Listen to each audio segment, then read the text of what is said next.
snow drifted across the windshield in thin, frantic streaks, blurring the world into a wash of gray and white as I turned onto the final stretch of Coldridge Highway. I had driven 5 hours through a winter storm for this. One more chance at Christmas. One more chance at belonging. My trunk was full of wrapped gifts, each chosen carefully, each one a small gesture toward a family that had always kept me just outside the inner circle. I told myself this year might be different. I told myself Sienna would smile when she opened the necklace I'd picked for her, that Mom would love the cashmere scarf, that Dad might finally soften even for a moment. But the moment I stepped out of the car, the cold bit into my face and my phone lit up with a new message. 8 words. That was all it took to knock the breath out of me. Don't come inside. This year is just for immediate family. Sienna. Immediate family. As if I hadn't been born here. As if I'd been a visitor in my own life. I looked up at the glowing windows of the Langford house, golden and warm through the falling snow. The dining room was bright, the long table already set. I could see silhouettes moving inside, my mom smoothing the table runner, my dad adjusting his tie, Sienna brushing a hand through her perfect hair. And right at my old seat, the one I'd taken every Christmas for nearly 2 decades, I saw a man leaning back in the chair like he belonged there. Elias Monroe, her fiancé. My spot, the space that had always been mine, was gone, replaced without hesitation. I tightened my grip on my keys. The snow fell harder. My breath turned to ice in the air. And somewhere between the headlights and the cold and that one text message, something inside me cracked clean through. I didn't move for a long moment. The storm howled softly around me, whispering in the way winter sometimes does when it knows you're hanging by a thread. My boots sank into the powder as I took a few slow steps toward the porch, then stopped again. Through the dining room window, I watched my family like a stranger watching a staged play. Dad lifted a glass, shoulders stiff with pride. Mom hovered close to him, smiling too brightly. And Sienna, radiant and soft in a cream sweater, laughed at something Elias murmured in her ear. They looked perfect, like the town's postcard version of a family Christmas, a picture that didn't have space for me. My phone vibrated again, a second message from Sienna. Please don't make this weird. We promised Elias's parents it would be intimate. Intimate? A word so sharp it might as well have been a blade. I stood there in the swirling snow, my fingers numb, watching the people who once called me theirs gather around a table I had helped set every year growing up. The kind of table where we'd placed gingerbread cookies when I was little, the kind where I learned how to fold napkins just like Mom liked. None of that mattered tonight. I wasn't needed. I wasn't even wanted. A wave of humiliation rolled through me, thick, hot, and dizzying. I felt it rise from my stomach to my throat, a burn I couldn't swallow down. For years, I had been the responsible one, the level-headed one, the one who sent birthday cards early and remembered anniversaries and tried, always tried, to keep the family connected. But Sienna was the one who shone brighter, the one who fit the image, the one Mom and Dad always instinctively moved toward like plants leaning into sunlight. The headlights of a passing truck broke the moment. I blinked hard, grounding myself, and looked away from the window. I turned toward my car and reached for the door handle, only for another sound to pull my attention back toward the house. A faint clink, crystal against crystal, a toast. Dad's voice carried across the yard even through the storm, confident, proud, the tone he reserved for celebrations. I had never heard him use it for me. My throat tightened. I slid into the driver's seat and let the silence wash over me. The gifts lay in the back, wrapped with care, ribboned and labeled. For a moment, the scent of peppermint and pine filled the car from the candle I'd bought earlier in the day. Everything was ready for a holiday that no longer existed. A Christmas that had excluded me before I even reached the driveway. I gripped the steering wheel and stared straight ahead. Snowflakes melted on the windshield, leaving streaks that caught the streetlight in fractured patterns. I didn't notice I'd started to shake until a sob rose uninvited, and I had to clamp a hand over my mouth. I didn't want to cry. I didn't want them to have that power. But the pain was sharp and immediate, the kind that punctures rather than bruises. For a moment, I let myself remember what holidays used to feel like.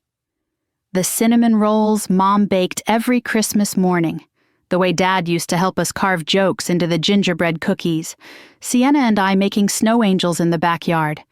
But those memories felt borrowed now, like they belonged to someone else, a girl who once believed she belonged in a family that was slowly pushing her out. A soft buzz broke the silence. A notification lit up on the console. Another message, but not from Sienna. Rachel Porter, my co-worker. Her text flashed across the screen. The Crestwell Capital file. You were right. Call me Monday. I stared at it, confused. Crestwell Capital. The same company Elias worked for. I'd flagged discrepancies months ago, transactions that didn't add up, numbers too polished to be real. But I let it go because it felt too close to my family, to the deal Dad bragged about securing with them. My chest tightened in a different way, a cold, clean jolt of recognition. Was it coincidence? Or had Sienna told me not to come because tonight wasn't really a celebration? Because something darker was happening inside that house? Something I wasn't supposed to see? I turned toward the glowing windows again. The room was bright, almost too bright, as if they were all performing for someone. Dad raised a glass. Sienna leaned into Elias. Mom's posture was perfect, every movement careful. It didn't look like a Christmas dinner. It looked like a negotiation frozen in holiday wrapping paper. I wiped my eyes and forced myself to look away. The storm thickened, making the edges of everything blur like a watercolor someone had spilled water over. I picked up my phone, hoping to see a second message from Sienna, maybe even an apology. There was nothing. Just the cold glow of the screen and the bitter echo of her earlier words. I turned the key in the ignition. The engine hummed low, steady, grounding. My headlights cut through the falling snow, illuminating the house one last time. I pulled away slowly, watching the glowing windows shrink in my rearview mirror until they disappeared into a wall of white. The farther I drove, the clearer my mind became. The humiliation didn't fade. It sharpened. It turned into clarity, the kind that feels like a blade pressed against your ribs. If they didn't want me there, I wouldn't force myself into a place that no longer had a seat for me. But I also wasn't going to let their choices swallow me whole. My car rolled past the final curve of Cedar Ridge Road, and for the first time all night, the storm eased. The world ahead was still dark, but it was open, wide, waiting. And somewhere between the anger, the grief, and the truth settling into my bones, one realization rose clean and undeniable. They hadn't forgotten me. They had erased me. And I wasn't going to let that be the end of my story. I drove until the house and its golden lights were nothing but a memory behind me, and the long black road ahead felt like the only honest path I had left. The snow thickened so fast it turned the world into a moving blur, swallowing the road and the edges of every passing tree. I gripped the wheel tighter than I meant to, trying to steady my breath and the shaking that had nothing to do with the cold. Sienna's message kept replaying in my head like someone pressing rewind over and over. It's just immediate family this year. A sentence so short, so clean, so deliberate that it sliced right through me. My headlights carved pale tunnels through the storm, and every mile felt like another piece of something warm inside me cracking off. Immediate family. As if I hadn't spent Christmases in that same living room since I could walk. As if I hadn't held Sienna's hand the night she was scared Santa would forget our street. As if I hadn't been there for every crisis, every birthday, every time Dad's temper made her cry. And now I was just... what? An optional extra? A seasonal guest? A name that didn't fit the picture she wanted to paint? The betrayal hit deeper than I expected. I kept driving even though a part of me wanted to pull over and scream into the empty snowstorm. My phone buzzed again. For a moment I thought maybe Sienna had changed her mind. But no. It was Dad. Just saw your message. Roads are bad. Stay safe tonight. Stay safe. No invitation, no apology, no... Why aren't you here? Just stay safe." I put the phone face down and let the silence swallow me again. Minnie Hook. I didn't know yet that the next message I'd read that night would change everything. By the time I crossed the county line, the snow had shifted from harsh flakes to a kind of soft, floating mist, like the storm had exhausted itself all at once. I slowed down as the familiar lights of Coldridge appeared through the haze. A normal person might have driven home, crawled into bed, wrapped themselves in blankets, and avoided thinking about family for the rest of the night. But I wasn't built that way. Pain didn't make me retreat. It made me sharpen, and I wanted answers. Instead of turning toward my apartment, I pulled into a dimly lit gas station. The place was dead quiet, just a single pickup truck idling at the far pump with no driver in sight. I parked under a flickering light and let the silence settle for a moment. Then I picked up my phone. The lock screen glowed with notifications, none from Sienna, none from Dad. But there was one from an unknown number. I frowned and tapped it open. "You don't know what you're walking into." I stared at the words, my pulse spiking. It felt like ice water poured down my back. The message had been sent 20 minutes earlier, right after Sienna told me to stay away. Who was this? What did they know? What was I walking into? The gas station heater hummed softly behind me, but I barely heard it. With my fingers cold and trembling, I opened my laptop. I didn't know what I was looking for at first. Something to anchor myself, or maybe something to distract me from the ache in my chest. Instead, I found the spark. I logged into the internal compliance database, more out of habit than intent. It was supposed to be a quick glance, a routine check, but when my dashboard loaded, the first thing I saw made my stomach drop. A flagged alert, something I hadn't seen before. Vendor variance detected. Crestwell Consulting, discrepancy exceeds threshold. I blinked. Crestwell. My family's miracle partner. The same financial group Dad had bragged about for months. The same one Sienna's fiancé Elias worked for. The same one I'd already had a bad feeling about but kept to myself to avoid another family fight. I clicked the alert. A cluster of invoices appeared, consulting fees, vendor contracts, restructuring payments. The numbers looked off. Too clean, too symmetrical, like someone had smoothed them down so well they no longer looked real. My breath caught. Someone had manipulated these, and not subtly. For a few seconds, all I could hear was the soft rattle of sleet on the car roof. Then I opened the oldest file and scrolled to the signatures. My heart stopped.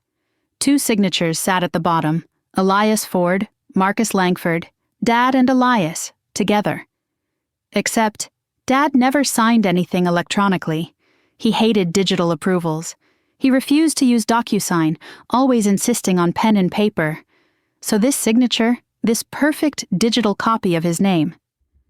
"This is fake," I whispered. The realization hit so fast I physically jerked.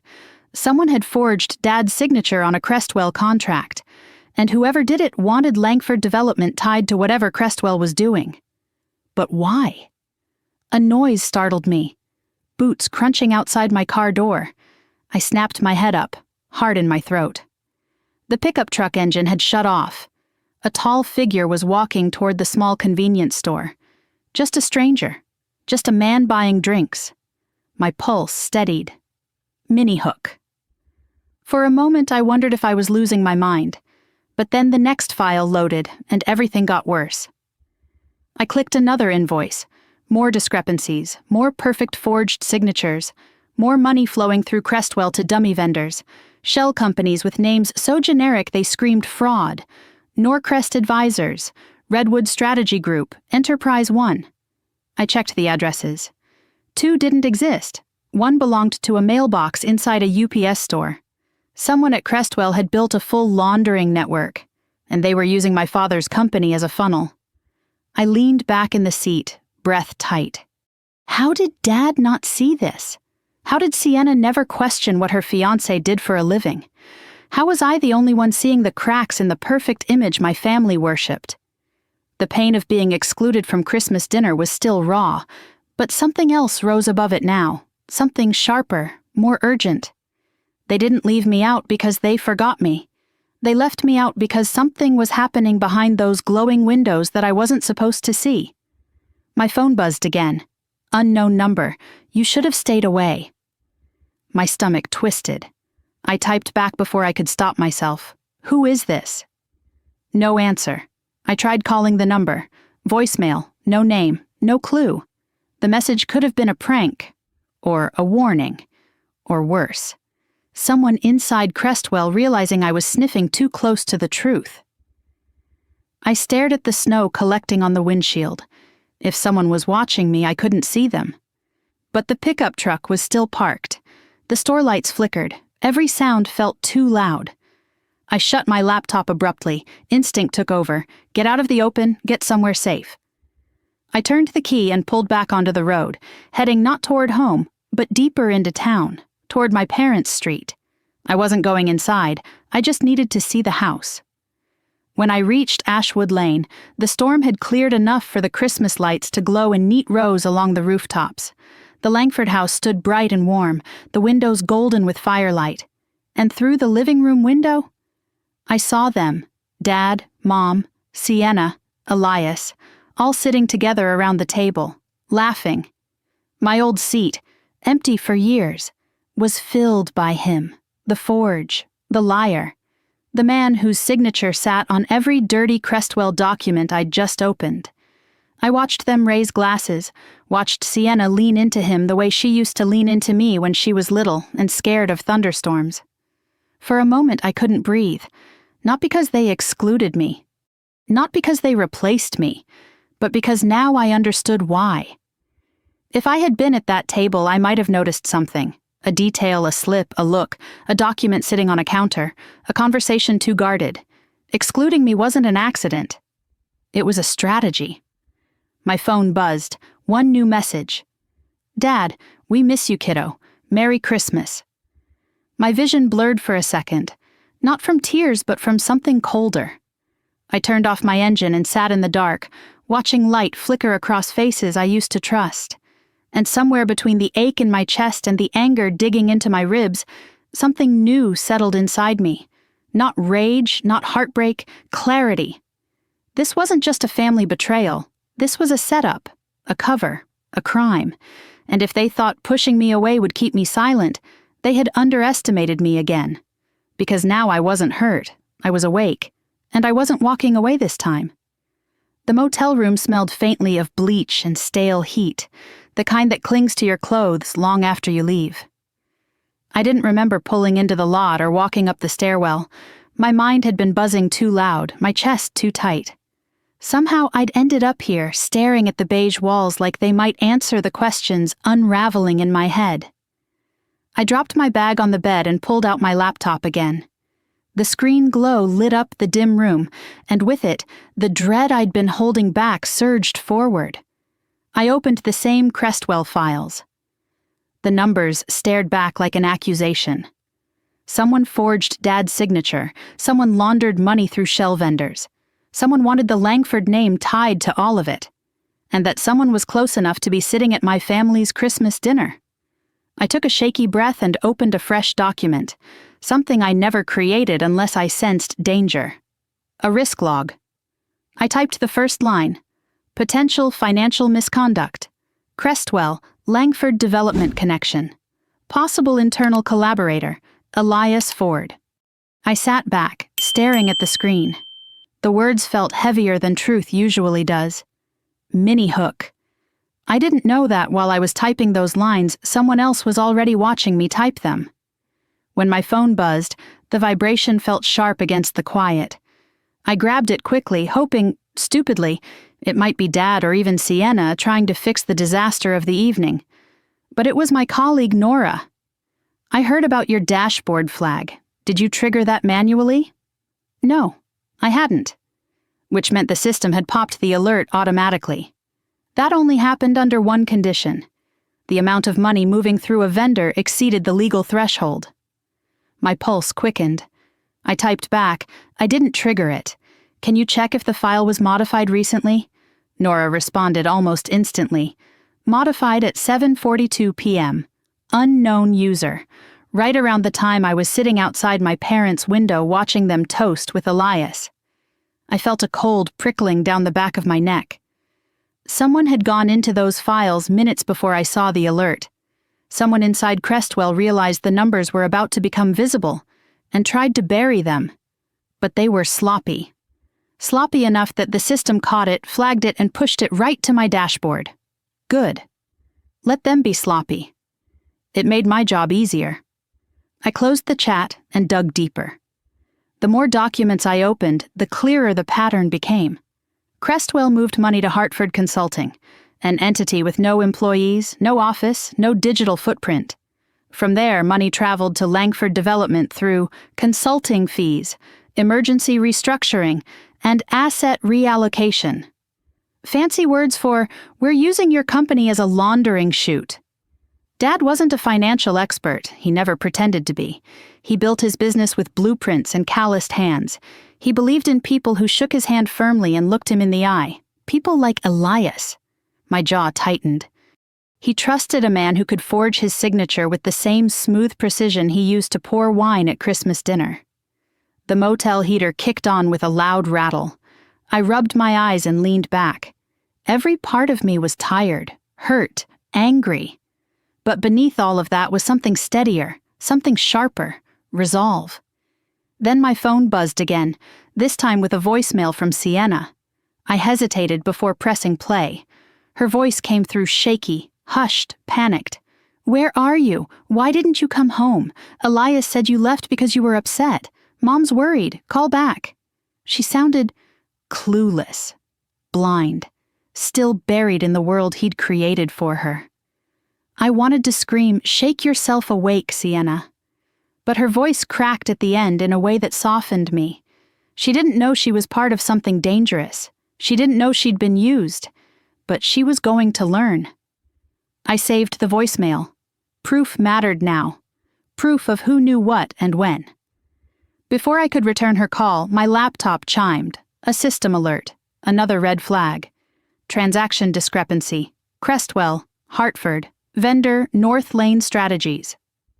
$280,000 moved the day before Christmas Eve. 2 signatures. Elias Ford, Marcus Langford. Except Dad was in Denver that day. I knew because he'd sent Sienna and me a picture of his flight delay, complaining about cold coffee at the airport. The signature was forged again. It was intentional, it was repeated, it was systematic. Someone was setting up my father's company as the fall guy. My chest tightened as I wrote another entry in my log. If Crestwell implodes, Langford Development will be blamed first. I stared at the line until the words blurred. Then I added, "This is bigger than a mistake. This is a scheme." A knock sounded on the motel wall. Just the guest next door, maybe shifting furniture. But I jolted anyway. My nerves were shot. I needed air. I grabbed my coat and stepped outside. The cold hit instantly, slicing through fabric and right into bone. Snow crunched under my boots as I walked toward the far end of the parking lot. The town lights glowed faintly in the distance, like they were trying to reach me through the storm. I leaned against the metal railing, staring at the white-out sky, and let myself feel what I'd been pushing down. This wasn't just data. This wasn't just fraud. This was my family, their business, their reputation, their safety, and none of them even knew the storm that was forming above their heads.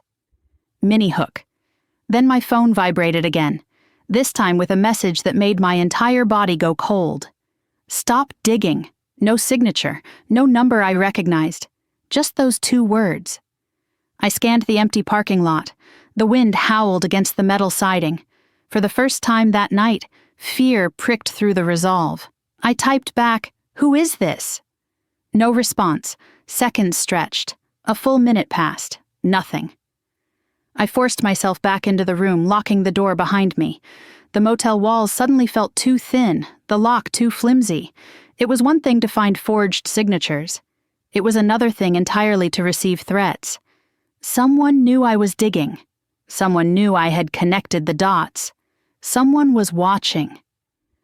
My mind went back to the silhouette I'd glimpsed in the suburban street earlier, the faint glow of a cigarette near the row of pine trees across from my parents' house. I had dismissed it as nothing. Maybe it wasn't nothing. I sat down again, hands trembling, and opened my email. I typed fast. Subject: Urgent. Need to review Crestwell files. Lisa, something is wrong. The vendor patterns, the signatures, the money flows. None of it lines up. It's worse than we thought. Call me first thing Monday. I hovered over send, then hit it before fear could stop me. It wasn't enough. I started downloading all the implicated documents, saving them to an encrypted flash drive.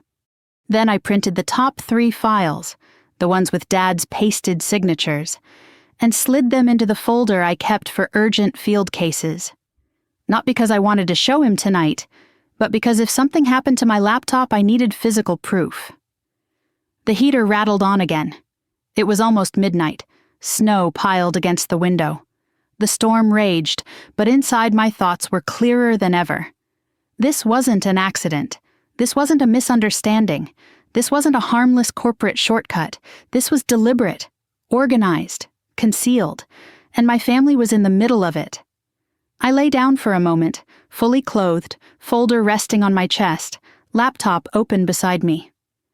The motel pillow smelled like detergent and other people's memories. I stared at the ceiling until the cracks in the plaster blurred. Eventually, exhaustion dragged me under. But the resolve stayed wide awake, because I knew what tomorrow demanded. I had to confront them, not with anger, not with tears, but with truth. And when the truth hit the Langford house, Christmas would never look the same again. Morning came too fast, a thin gray line slipping through the motel curtains and dragging me awake long before my body was ready. I sat up, still wearing yesterday's clothes, the folder of printed files resting on the nightstand like a silent witness. My neck ached, my eyes burned, and my mind snapped back into motion before I even swallowed my first breath. Today, I wasn't running from the truth. I was walking straight into it. I splashed cold water on my face in the tiny motel bathroom, brushed my hair into something passable, grabbed my laptop, and headed out. A thin layer of snow covered my car, clean and untouched. No footprints near it. That was good. Or maybe bad. I couldn't tell anymore. The road into downtown Denver was nearly empty. Christmas morning always made the city look abandoned, like a set after the actors had left. The silence pressed around me, but inside my chest, everything hummed with tension. By the time I reached the office building, most of the lights were off except for the emergency fixtures casting long shadows across the lobby. I scanned my badge. The lock clicked. I stepped inside. My heels echoed off the tile floor as I made my way to the elevator. The building felt cavernous, like the walls were holding their breath. I rode up to the 9th floor alone. As the elevator doors opened, the familiar smell of printer ink and old carpet hit me, and for the first time, my office didn't feel like a place of work. It felt like a crime scene. I made my way to my desk and powered on my computer. The glow of the monitor illuminated the darkness around me, and I began pulling up the files again, this time with more purpose, more detail, more precision. Every number mattered, every signature mattered, every timestamp. As the documents loaded, I was struck by how neatly the fraud had been engineered. Crestwell had buried their scheme under legitimate bills, clean audits, and tidy consulting write-offs. It was brilliant in a horrifying way, but nothing stays invisible forever. Mini-hook. And today, I found the first crack in the wall. A notification pinged, an internal message from IT security, unusual access detected from external location. Review required. My breath hitched. External location? Last night? I opened the log, my user ID, my dashboard. Accessed at 9:07 p.m. Except at 9:07 p.m., I had been sitting in my motel room watching snow slide down the window. So if it wasn't me, someone had used my credentials. Then I saw it. The IP address. It belonged to Crestwell's downtown office. A sharp shiver crawled up my spine. Someone within Crestwell accessed my profile last night to see what I was looking at, to see what I knew, They weren't just hiding crimes. They were tracking the people who discovered them. I printed the log immediately, adding it to the growing stack of evidence beside me. Then my phone rang. I flinched. The screen displayed a name I almost wished I didn't know. Sienna. I answered cautiously. "Hey!" Her voice came through thin and trembling. "Where are you? You didn't come home last night." "I needed space," I said. "A lot happened." "I know," she whispered. "That's why I'm calling. Avery, I need to ask you something." "What?" There was a pause. Too long, too heavy. "Elias said you're digging into Crestwell," she finally admitted. "He said you're putting Dad's business at risk. He said you're jealous, and that you're trying to ruin everything." I closed my eyes. Of course he did. This was what manipulators did best. Turn the truth on its head and hand it back like a gift. "Sienna," I said slowly, "he's lying to you." "I don't know what to believe," she whispered. "He's been so good to Dad. He's been good to me." "Sienna," I said more firmly, "I found forged signatures, including Dad's." Silence. "He would never sign the paperwork Crestwell attached his name to," I continued. "He doesn't even use digital signatures. You know that." She stammered. Maybe he forgot." "No," I said. "He didn't forget. Someone forged them because they needed Dad's company to take the fall, and the evidence points straight to Crestwell, straight to Elias." A breath hitched across the line. She whispered, "Why would he do that?" "Because it benefits him," I said gently. "Because if Crestwell collapses, Dad gets blamed first. You get blamed, I get blamed. And Elias walks away clean." She inhaled sharply. "You don't know that." "Yes, I do," I said. "I have the files, and I have proof Crestwell accessed my profile last night to see what I'd uncovered." Sienna didn't respond. I could hear the war inside her, the man she loved versus the truth she didn't want to face. I let her sit with it. After what felt like minutes, she finally spoke. "I'll talk to him," she said. "No," I started, but the line went dead. I lowered the phone slowly, dread settling deep in my ribs. If she confronted him without understanding how dangerous he was, she could make herself a target. Minnie Hook. I didn't know then that she already was.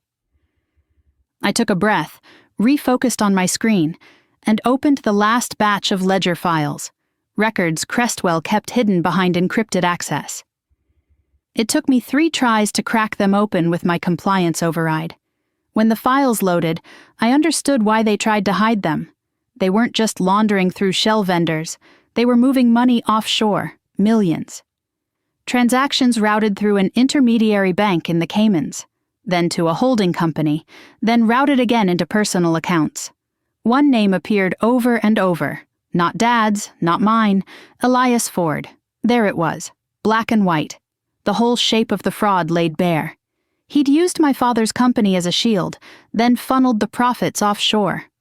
My hand trembled as I printed the documents. The folder on my desk thickened, evidence of crimes, lies, betrayals. Then footsteps echoed down the hallway. I straightened. No one else was supposed to be here today. The footsteps paused outside my office. "Avery!" The voice hit me like a jolt. "Dad." He stepped inside, looking exhausted, pale, confused. His coat hung open, his eyes shadowed. "What are you doing here?" I asked. "I went by your apartment," he said. "Then I drove past the motel. Your car was gone. I got worried." "Dad, you shouldn't be here," I said, standing quickly. "You need to go home." He shook his head. "Not until you tell me what's going on."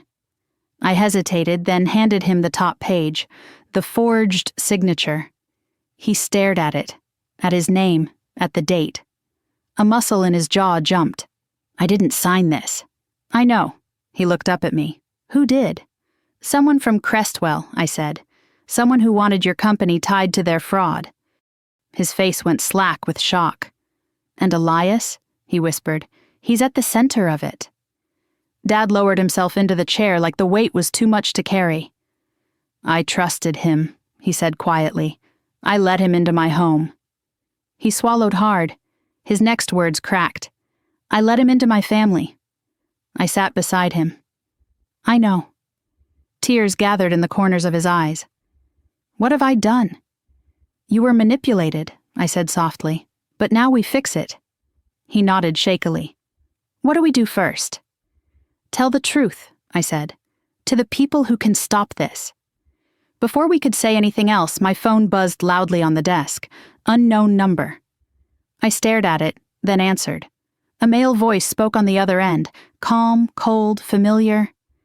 You're making a mistake. My blood ran cold. Elias. Dad stiffened. You shouldn't be at the office, Elias continued. That's dangerous. People might misunderstand your intentions. My voice hardened. I understand more than you think. A pause, the sound of a quiet breath. Avery, stop this, he said, before it's too late. Too late for who? I asked. For all of you. The line went dead. I stared at the phone, heart racing. Dad's voice was barely above a whisper. What did he say? He knows where we are. Minnie Hook. And then, I heard it. The elevator ding, light footsteps, a shadow crossing the frosted glass of the hallway. Someone was here, someone who shouldn't be. Dad stood, eyes wide, ready to protect me. I grabbed the folder of documents and whispered, We need to leave.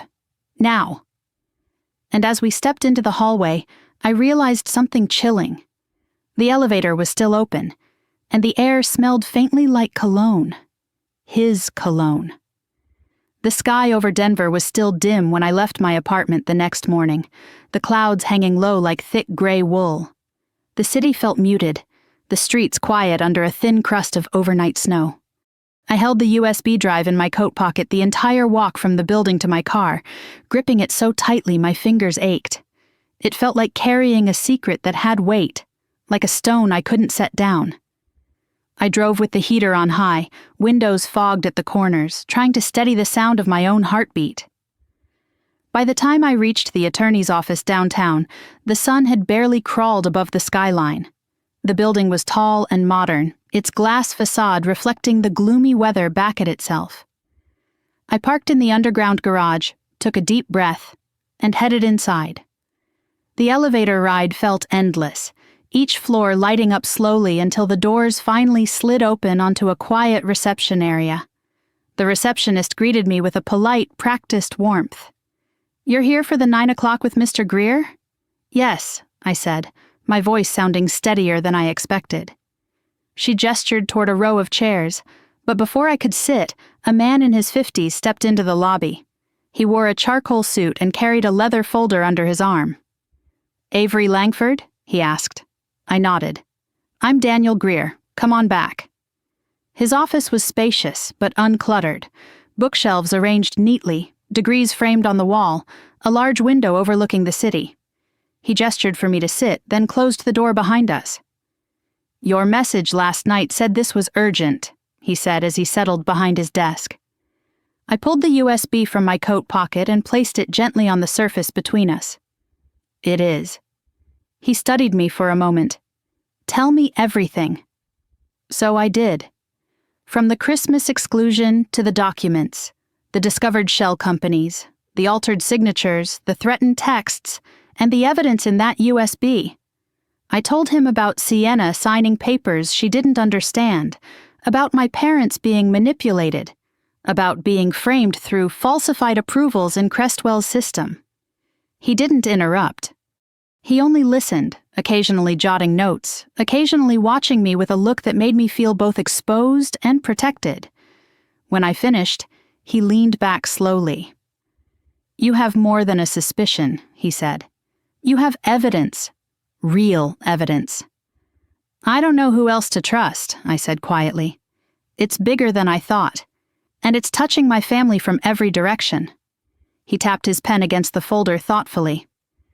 It's fortunate you came now. If you had waited, the accusations could have turned toward you before you even saw it coming. I swallowed. I think that's already happening. He clicked open the USB folder, scanning the documents. His brows lifted. Whoever compiled this wanted someone to see it.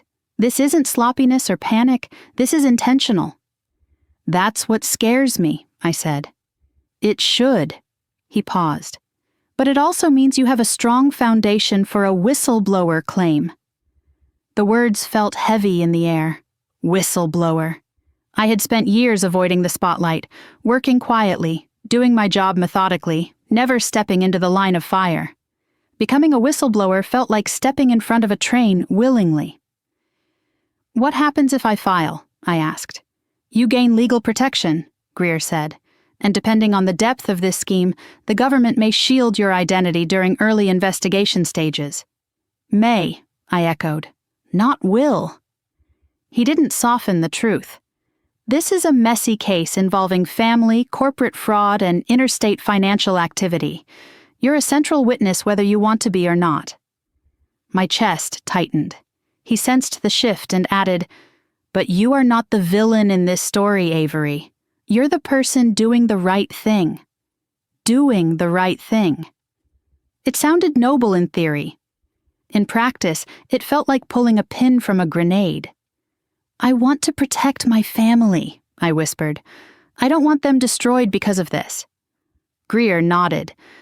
Then the first step is to get in front of the investigation instead of behind it. He printed several forms and slid them toward me. We'll file your statement confidentially. I'll be your counsel during the inquiry. And starting today, you will not contact Crestwell, Hartwell, or anyone connected to their leadership. I nodded. And Avery, he said firmly. You will not confront Elias alone, no matter what. My pulse jumped. I wasn't planning to. He arched a brow. I looked away. Not anymore.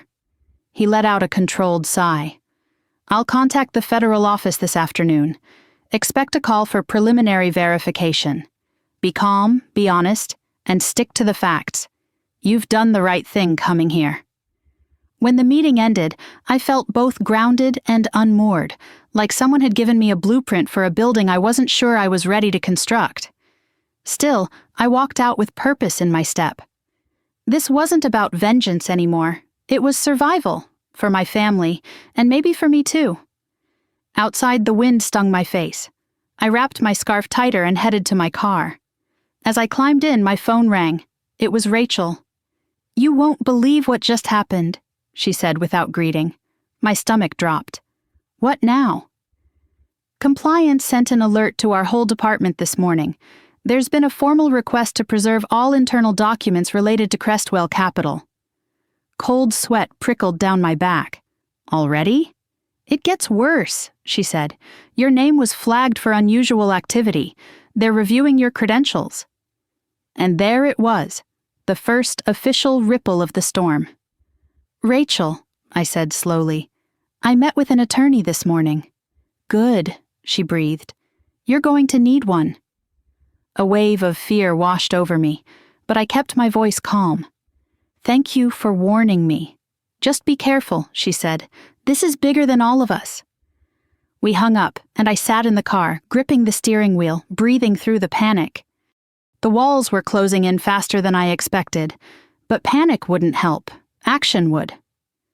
I started the engine and headed toward Coldridge. The highway stretched out clean and white, the sky an endless gray dome. My fingers tightened around the steering wheel as I replayed everything Rachel had said. If corporate compliance was already moving, then federal investigators were likely doing the same. And if they approached Crestwell before I did, I needed to prepare my parents. I needed to ensure that neither Dad nor Sienna accidentally incriminated themselves. When I turned onto the long road leading into Coldridge, the town appeared quiet. Too quiet. I parked in front of my parents' house again, stepping into the cold air with a sense of urgency. Before I could knock, the door opened. Dad stood there, face pale, jaw tight. We need to talk, he said.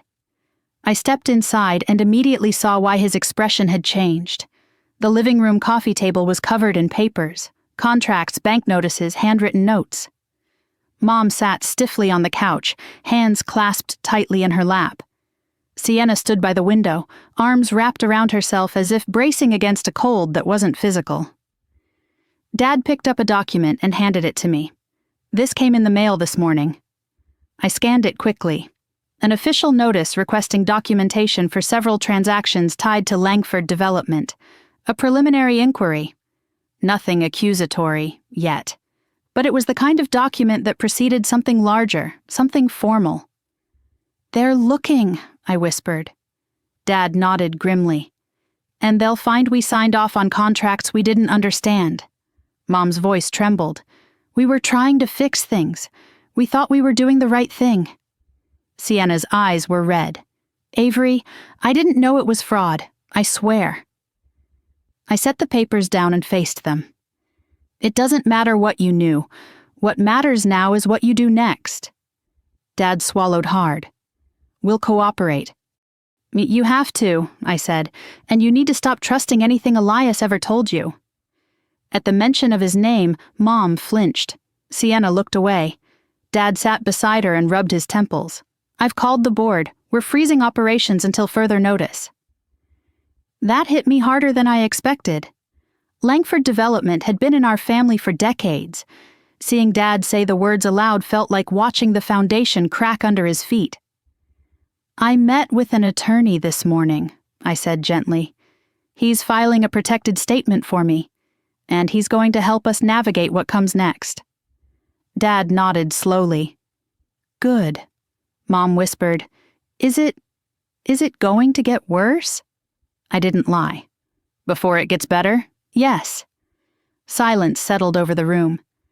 Then Dad said something that made the breath catch in my throat. "Thank you, Avery, for not walking away." Mom looked at me with a softness I hadn't seen in years. Sienna walked over and slipped her hand into mine, squeezing once. I wanted to collapse from the weight of it all, but there was no time. "We need to gather everything," I said. "Every contract, every email, every message. The investigators will want it." Dad nodded and stood. "Then let's start." We spent the next 2 hours sorting through documents, old contracts, new ones, notices from Crestwell, email printouts, handwritten memos. The more we found, the more the picture clarified. Elias hadn't just manipulated them. He had used them as shields, as human camouflage for his operation, and he'd positioned them perfectly to take the fall when the walls finally closed in. When we reached a stack of documents tied to Hartwell, Mom froze. "I remember this," she whispered. "He asked me to sign something when your father wasn't home. He said it was a formality." Dad's fists clenched. "And you didn't tell me?" "He said it was confidential," she said softly. "He said he didn't want to worry you." He looked away, pain creasing his forehead. I touched Mom's hand. "It's not your fault. He knew what he was doing." Mom looked like she might break, but she didn't. She squared her shoulders instead. "How long do we have?" she asked. "Not long," I said. After hours of sorting, the dining table was covered with documents. Sienna finally sank onto the couch, exhausted. Dad placed his hands on the back of a chair, leaning into it. "What now?" "Now," I said, "we wait for the investigators to call." Sienna's voice cracked. "I want this to be done." I sat beside her. "It will be, eventually, but we have to walk through it." "Together?" she asked. I nodded. "Yes, together." The wind rattled the window, snow drifting softly outside like a reminder that the world kept moving whether we were ready or not. As I stood to leave, Dad followed me to the door. He paused, then said quietly, "I'm proud of you." The words caught me off guard. I didn't cry, but I felt something inside me loosen, just slightly. When I stepped into the cold, I knew the storm had only begun. But for the first time, I wasn't facing it alone. Snow drifted in thin spirals across the road as I drove back to Denver, the sky sinking into a steel-gray dusk. The day had stretched longer than it should have. Meetings, warnings, evidence piling higher than my nerves could handle. But I felt strangely steadier than I had in days. Every step forward was a step out of the dark, even if the path was jagged. And yet, as the city skyline came into view, a tightness returned to my chest. I knew what waited for me at home. I knew the investigation would escalate. I knew the storm was gathering speed. Still, I hadn't expected the message waiting on my phone when I walked into my apartment. It was from an unknown number. "We see you. Stop this now." The words were blunt, cold, and confident in a way that turned my stomach. Not threatening, promising. I set the phone down on the kitchen counter, resisting the urge to throw it. For a few long seconds, I just stood there, breathing, counting the beats in my chest until the sharp edge of fear dulled again. This wasn't new. Whoever was behind Crestwell had already sent warnings. But now that legal bodies were involved, whoever sent this was getting desperate. Good, I thought bitterly. Desperation meant cracks. I plugged in my laptop and logged back into our internal portal, searching for any sign that my credentials had been used again. There were no new flags, no suspicious logins, nothing to suggest someone had breached my account a second time. I leaned back in my chair, exhausted but alert. I had to walk carefully. One wrong move and this entire case could flip on me. One wrong assumption, and I'd be labeled a participant instead of a witness. The thought alone made my pulse quicken. A knock at the door jolted me upright. It wasn't loud, just 3 soft taps. But at this hour, it felt like a gunshot. I approached the door quietly and looked through the peephole.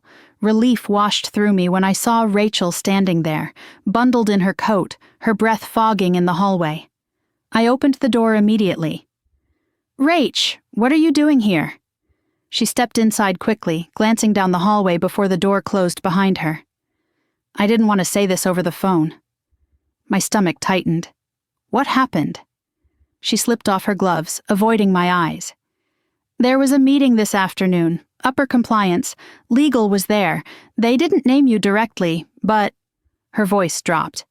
"Your manager pulled your access temporarily." I felt my body go still. "They suspended me?" "No," she said quickly. "Not formally, but they flagged your credentials and locked your login.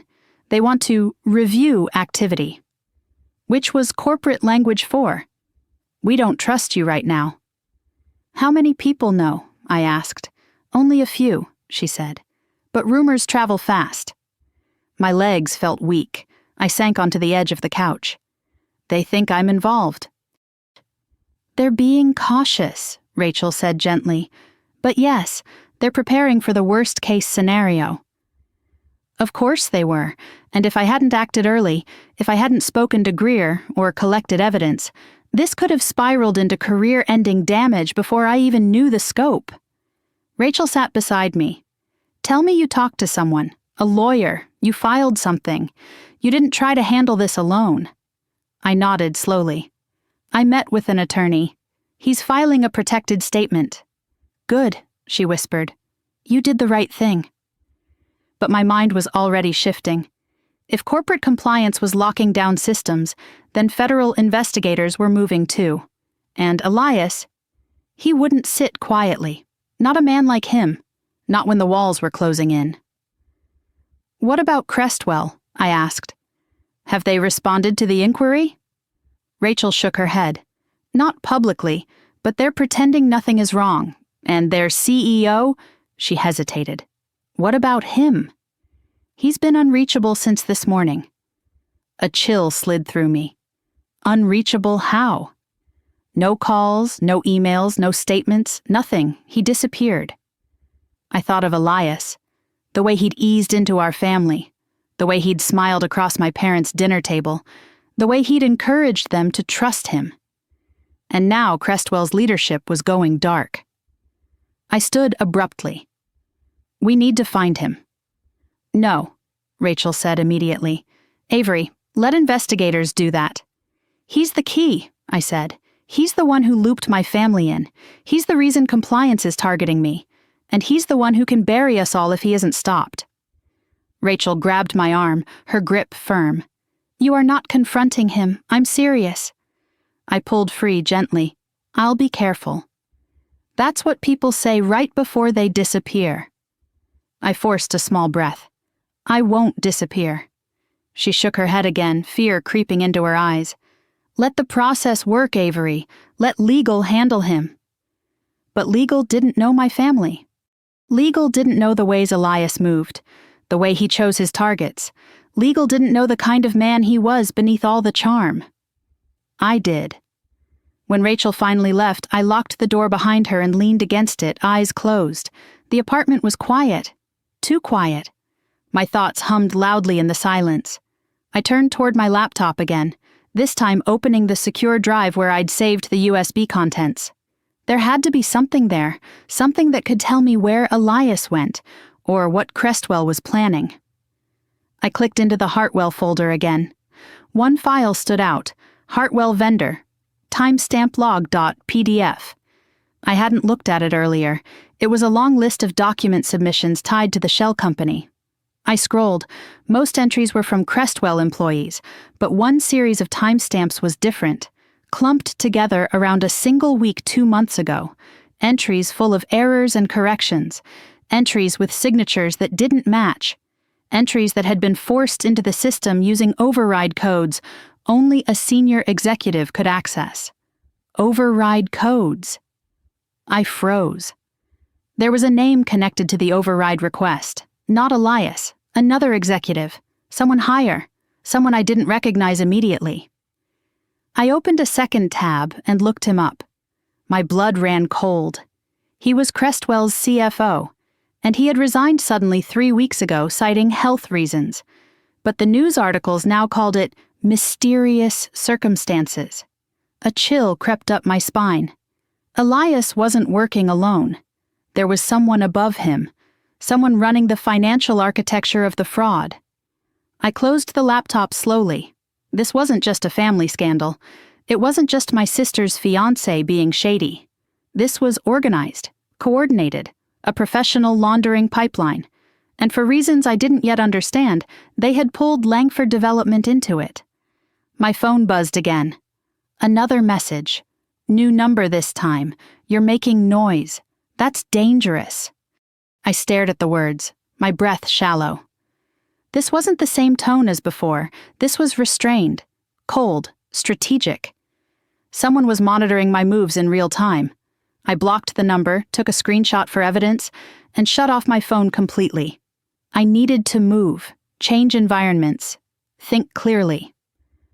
So I grabbed my coat, my laptop, and the folder of printed documents I had collected from my parents' house. I headed downstairs to the car, scanning the garage instinctively. A black SUV was parked 2 spaces away. I knew it didn't belong to anyone in my building, and the engine was running. My pulse spiked. I walked calmly to my car, turned on the engine, drove out. I didn't look back until I was at the exit ramp. The SUV followed for 2 seconds, then turned the opposite direction. I didn't know if it meant anything. Maybe it was coincidence. Maybe not. I drove to a nearby coffee shop, one open late, one with cameras and crowds and noise. Safety in numbers. I ordered tea I didn't want and sat in the back where I could see the entrance. I opened my laptop again. I needed a plan, not reaction. Strategy. I pulled up everything. The altered contracts. The offshore routing numbers. The fake vendors. The resigning CFO. The forged signatures. The text threats. The inquiry letters. The timeline of every suspicious transaction. All of it formed a pattern. But the center of the pattern was clearer than anything else. Elias. He wasn't the mastermind, but he was the bridge, the connection, the one who had pulled a vulnerable family into a fraud they didn't understand. My family. And if I didn't act fast, investigators would reach them first, and they would be unprotected. I dialed Mom from a secure call app. She answered immediately, voice trembling. "Avery, are you okay?" "I'm fine," I said softly. "But listen closely. Do not answer calls from unknown numbers.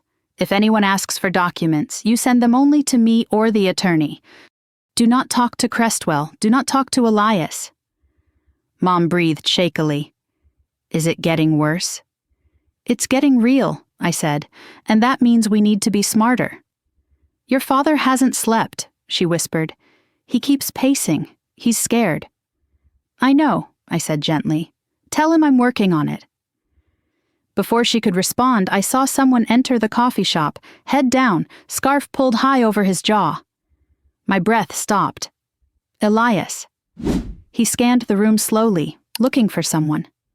My chest tightened so violently I almost stood too quickly. He didn't see me.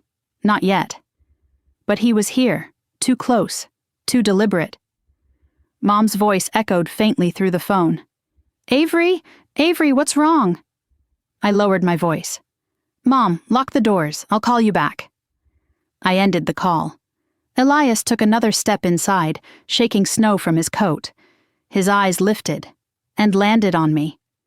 He froze when his gaze locked onto mine, his posture tightening in a way that told me he hadn't come here by accident. He didn't look surprised. He looked expectant, like he'd planned for this, like he'd been tracking me. I slid my laptop closed slowly, keeping my movements controlled, calm, deliberate. The hum of the coffee shop felt suddenly distant, muffled under the roar of blood in my ears. Conversations faded. Cups clinked somewhere near the counter. A barista laughed, but all of it blurred behind the sight of Elias crossing the room toward me, each step precise, quiet, measured. I didn't panic. Panic was loud. Panic was noticeable. What I needed was steady. And so I straightened in my seat, my pulse thudding in my throat, and met his approach with the same practiced calm I used in conference rooms with corporate executives who lied for a living. He reached my table and paused. Avery, he said smoothly, voice dipped in warmth he didn't mean. I wondered when we'd run into each other. I rested my hands on the table, fingers loose. You tracked my phone. His smile didn't shift, but something icy flickered behind his eyes. Why would I do that? You tell me, I said evenly. He glanced around, watching the cafe with an air of casual confidence before slipping into the chair across from me. He leaned back, crossing one ankle over his knee like he was settling in for a pleasant catch-up. You're a hard person to reach these days, he said lightly. Your sister's worried. My sister, I echoed, keeping my tone flat, is afraid of you. His smile sharpened. She's emotional. You know how she gets. I studied him closely. The man had always been polished, pressed shirts, clean lines, perfect hair, but today there was something frayed around the edges, a flicker in the eye, a tightness around the mouth, something unraveling. You didn't come here for coffee, I said. No, he agreed quietly. I came to talk. That's what the anonymous messages were for? His jaw ticked. Barely, but it ticked.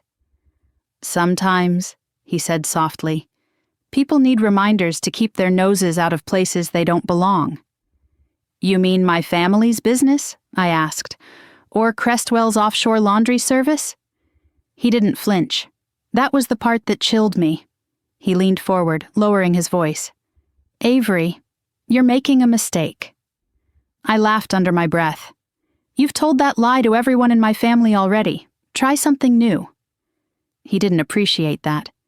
His hand tightened around the armrest, knuckles whitening just slightly. You think you understand what's happening, he murmured. But you don't. This is bigger than your father's company, bigger than your sister, bigger than some petty disagreement between us.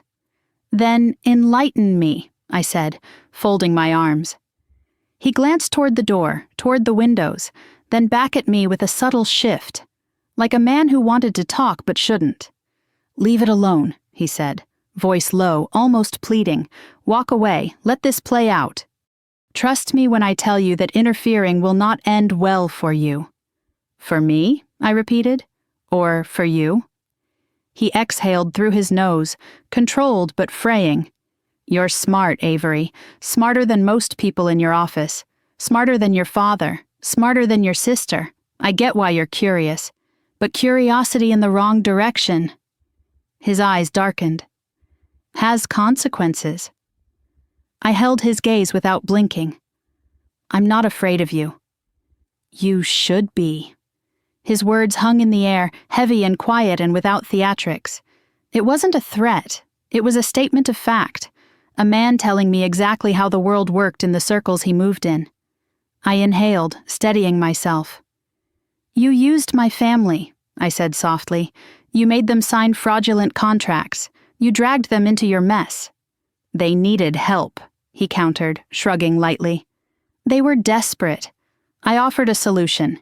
If your father had managed his company better, none of this would have been necessary."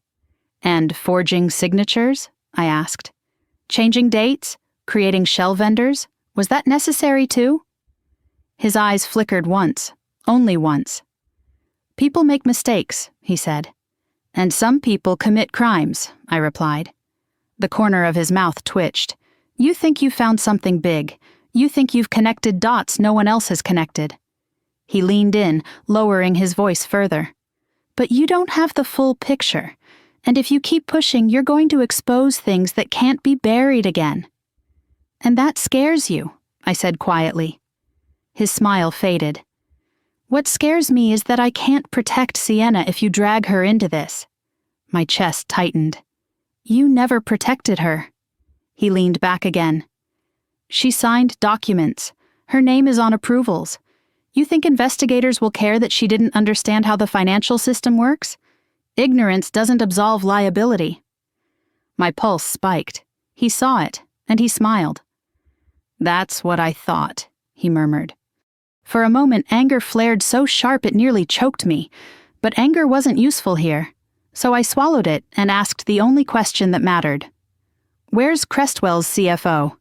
His face stilled. "You know," I continued, "the one who resigned suddenly, the one who executed override codes on your fake vendor invoices." He didn't blink, didn't look away, but something deep in him recoiled just for a second. "You're in deeper than I thought," he said quietly. Then, almost as if remembering where he was, he stood. Calmly, smoothly, like nothing had happened. "I'll give you one more chance," he said. "Stop now." "And if I don't?" I asked.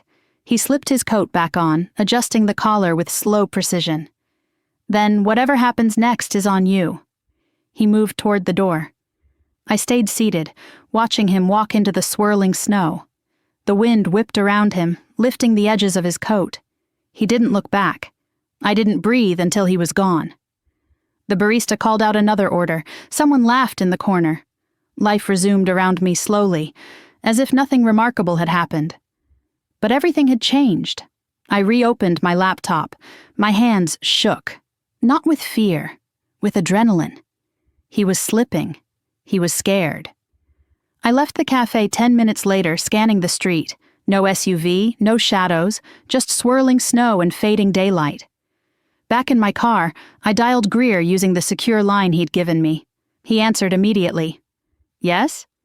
"He found me," I said. Silence filled the line. "Where?" he asked. "A coffee shop on 14th. He wanted to warn me off." Greer's voice hardened. "Avery, you need to stay somewhere safe tonight, and you need to document every detail of that interaction." "I will," I said, "but there's more." I explained the CFO connection, the override codes, the missing executive, the pattern forming in the documents. He exhaled sharply. "This goes far beyond a simple fraud scheme. You've stepped into a corporate conspiracy." "I know," I said softly. "You need to meet with the federal agents sooner than planned," he told me. "I'll push to expedite it." We hung up. My heart wouldn't slow. I started the engine and headed back toward Coldridge. I didn't know why I drove there instinctively. Maybe because I needed to see my family. Maybe because I needed them to be safe. Maybe because distance made everything feel more fragile. When I reached my parents' street, I slowed. Their lights were on, and another car sat in the driveway. Not mine, not Dad's, not Sienna's. My breath caught in my throat. I parked across the street and stepped out quietly. The snow crunched beneath my boots. My breath fogged in the icy air. I scanned the house carefully. Through the front window, I saw my father pacing, my mother gripping a phone, Sienna sitting on the stairs, knees pulled to her chest. And standing in the doorway, a man in a dark coat, Not Elias. Someone older. Sterner. Someone who looked like he belonged in a boardroom rather than a family home. He turned slightly. I recognized him from Crestwell's website instantly. Crestwell's CFO. The missing one. The sick one. The man who had vanished. My blood froze. He wasn't sick. He wasn't missing. He was standing in my parents' house, and he was talking to them.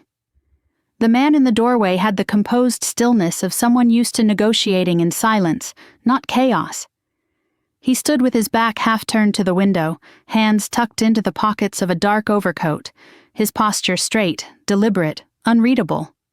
My parents hovered nearby, tense as glass, and Sienna sat frozen on the stairs, knees against her chest, watching him like he was a storm that had blown through the front door.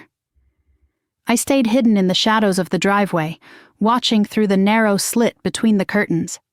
His face came into clearer view when he shifted slightly.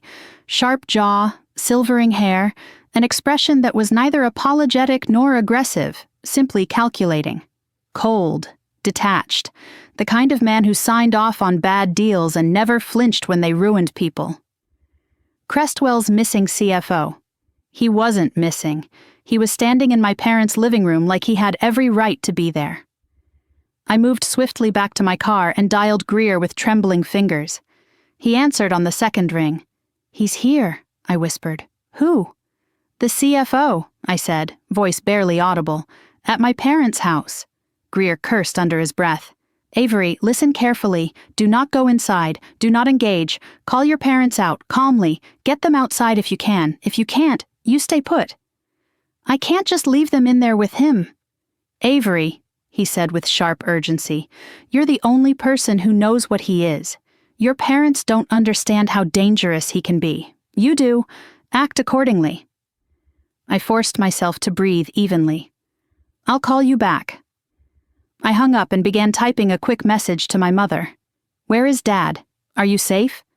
Answer yes or no." I watched through the window as Mom subtly checked her phone. Her hands trembled as she typed back, "No." A cold wave rushed through me. Then, "He says he needs documents Dad signed. Says it's just a misunderstanding. Should we cooperate? Absolutely not." I typed fast. "Do not sign anything. Do not hand over anything. Say you need fresh air. Step outside. I will be waiting." She read the message and hesitated. The CFO's gaze landed on her sharp as a blade. My mother's throat bobbed as she swallowed. She stood slowly. I need a moment," she said. "Some air." Her voice wavered but held. The CFO didn't move, didn't question it. My father shot her a confused glance but didn't speak. She slipped out the front door. I stepped out of the car immediately and hurried across the yard. She gasped when she saw me. "Oh, thank God," she whispered, clutching my arms. "Is he dangerous?" "He's not here to help," I said. "Where's Dad? Where's Sienna?" "Inside," she said shakily. "He said he wanted to clarify some numbers from their partnership. Avery, the way he talked, so calm, so confident. I thought maybe we'd misunderstood." "You didn't misunderstand anything," I said. "He's here to protect himself, not you." She shivered violently, even though the cold wasn't that bitter. "I should get your father." "No," I said quickly. "You stay here. I'll get them." "No," Mom whispered fiercely, gripping my sleeve. "Avery, you can't go in alone." But I already had my hand on the doorknob. Inside, the air felt heavier, denser, like the whole house was holding its breath. Dad stood stiffly near the armchair, jaw working, fists clenched at his sides. Sienna was still sitting on the stairs, pale and staring. The CFO turned as soon as I entered. "Avery," he said with the kind of smooth authority people spend years perfecting. "I've been wanting to speak with you." I closed the door behind me without looking away from him. "Funny, you vanished." "Health leave," he replied with a ghost of a smile. "Stress-related." I stepped forward. "So when did stress start looking like offshore transfers and override codes?" His smile didn't falter, but something in his eyes cooled. He tilted his head slightly, studying me the way a surgeon might study an incision site. "You're a clever woman," he said, "which is why I hoped we could speak privately. before this becomes more complicated than it needs to be. Where's Elias? I asked. A small pause. Working through a few logistical issues. A convenient term for fleeing. He didn't blink. He's safe. Safe, meaning protected, meaning hidden, meaning they were already preparing a defense. You shouldn't be here, Dad snapped, stepping between us in a sudden burst of protectiveness I hadn't seen in years. My daughter doesn't have to explain anything to you. The CFO's eyes flicked toward him, respectfully, almost politely, but with the subtle edge of someone who had already mapped out the man's weaknesses. Mr. Langford, he said calmly, I only need one thing, the original partnership contracts. Once I retrieve them, you'll be left out of the inquiry. I'll make sure of it. Dad stiffened. Why? The CFO offered a mild shrug. Because the narrative is changing, and if I have control of those documents, I can shape how this looks, for everyone involved. He was asking for access to evidence, so he could bury it, or rewrite it. Sienna's breath hitched. Dad, don't give him anything. Dad looked uncertain for the first time. But if it helps. It won't, I said sharply. He's not here to help you, Dad. He's here because the investigation is closing in. The CFO clasped his hands behind his back. Federal investigators move slowly, Avery, and they haven't contacted me. Because they can't find you, I snapped. He gave a small, amused smile. Perhaps. Dad stared between us, stunned. Why would they be looking for you? The CFO looked directly at him then, face smooth as stone. Because some individuals within Crestwell made choices that could reflect poorly on the board. My priority is ensuring none of those choices lead back to you. You mean you're covering your tracks, I said. Sienna whispered, Dad, he's lying. The CFO turned to her slowly. You signed documents connecting you to Hartwell Consulting. If I go down, do you know what will happen to every signatory tied to those contracts? She flinched as if struck. I stepped forward, fury flooding my limbs. That's enough, he raised a hand. I'm stating facts, nothing more. No, I said, voice low, steady, shaking with fury I'd held for days. You're threatening my family. He didn't deny it, he didn't apologize. He simply said, this is a business conversation. Not a personal one. Dad's voice cracked. My daughter is not collateral in your business. The CFO paused, then spoke softly, reasonably. Then give me the contracts. Dad hesitated. And I saw it. The moment fear outweighed judgment in his eyes. That terrified me more than anything else. I moved fast. No, I said sharply. Dad, don't. If you give him those documents, you destroy any chance of protecting yourself, and Sienna, and Mom. Dad swallowed hard. The CFO clasped his hands, expression serene. Mr. Langford, be reasonable. You are in over your head. Your daughter can't save you. She lacks the institutional leverage. Let me fix this before it implicates you? I asked. His eyes flicked to me again, irritation finally breaking through his calm facade. You don't understand the scope of what you've inserted yourself into. I understand enough, I said. Enough to know you're afraid. A thin crack appeared in his expression, almost invisible but real. Then he sighed as if disappointed in a stubborn child. If you won't cooperate voluntarily. He stepped toward my father. Instinct surged through me. I moved in front of Dad before he could. You lay one hand on him, I said, voice low, and I'll walk into the federal office tonight with everything. The room stilled. For a moment, the only sound was the soft hiss of the heater. He leaned in just enough for only me to hear. If you hand those documents over, he murmured, you won't ruin me. You'll ruin your entire family, and you'll never wash that blood off. A chill sliced down my spine. He straightened, smoothed his coat, turned toward the door. We're not done, he said. I stepped forward. Yes, we are. He opened the door. Mom gasped from outside. The CFO paused on the porch and looked back at me. "You think you're doing the right thing," he said softly, "but you have no idea what you're stepping into." Then he walked into the snow. I didn't move until the taillights of his car disappeared down the road. Dad sank into the nearest chair, face pale. Mom slipped inside, shaking. Sienna collapsed against the banister, sobbing quietly. None of us spoke. The quiet stretched until Dad finally whispered, "Avery, what now?" I knelt beside him, placing a hand over his. "We prepare," I said, "and tomorrow we tell everything to the federal agents. Every word, every document, every threat." Mom wiped her eyes. "Will that be enough?" I looked toward the dark window where the CFO had disappeared. "I don't know," I admitted, "but it's the only way we survive this." The house was silent again, but the storm brewing outside wasn't weather. It was the truth, and we were finally walking into it. The federal building loomed gray and imposing against the winter sky when I pulled into the visitor lot the next morning. I sat in my car for a few long breaths, gathering myself, feeling the weight of what the next few hours would demand.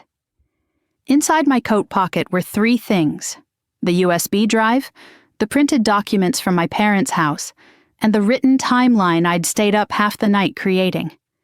My hands shook only slightly when I finally opened the door. A blast of cold air hit me as I crossed the lot, the wind slicing through the seams of my coat. Denver in winter always felt sharp, but today the cold carried something else. Finality, consequence, the kind of chill that settled in the chest, not just the skin. I paused outside the revolving doors, exhaled once, then stepped inside. A woman at the security desk gave me a sympathetic smile as she scanned my ID. "Second floor," she said. "Conference room 2B. They're expecting you." The elevator ride felt too short and too long all at once. When the doors slid open, a man in a gray suit with a badge clipped to his belt greeted me. "Avery Langford?" "Yes," I said. "I'm Special Agent Callahan." He gestured down the hallway. "Come with me."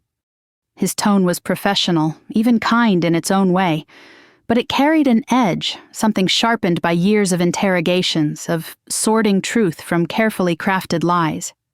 I followed him into a room with a long table and a large digital recorder already set out. Another agent sat waiting, a woman with dark hair pulled tightly back, her expression unreadable. "Ms. Langford," she said, extending a hand.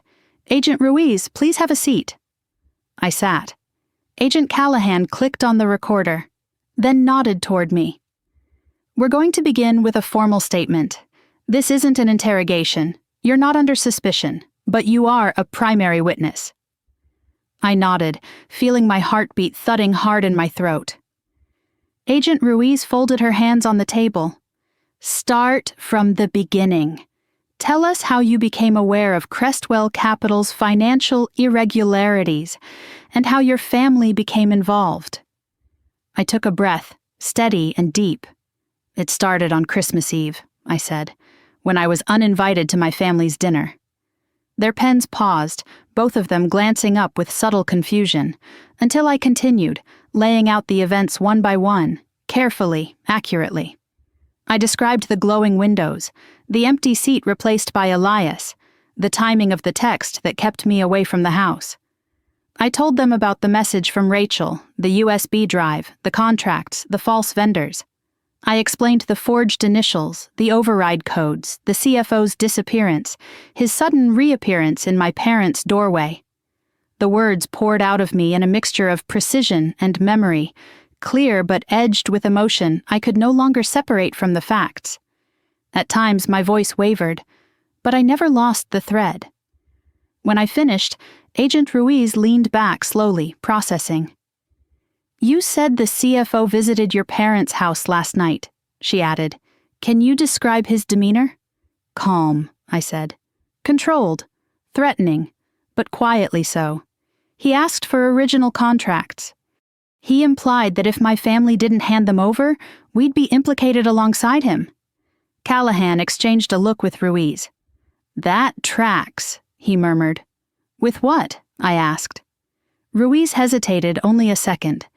"We've been trying to locate him for a week. Officially, he's been unreachable, off the grid, but that's not uncommon when someone's preparing to negotiate a plea deal or flee. A chill moved through me. He's dangerous. They didn't deny it. Ms. Langford, Ruiz said gently, we appreciate what you've brought us. But I need to be clear about something. I forced myself to hold her gaze.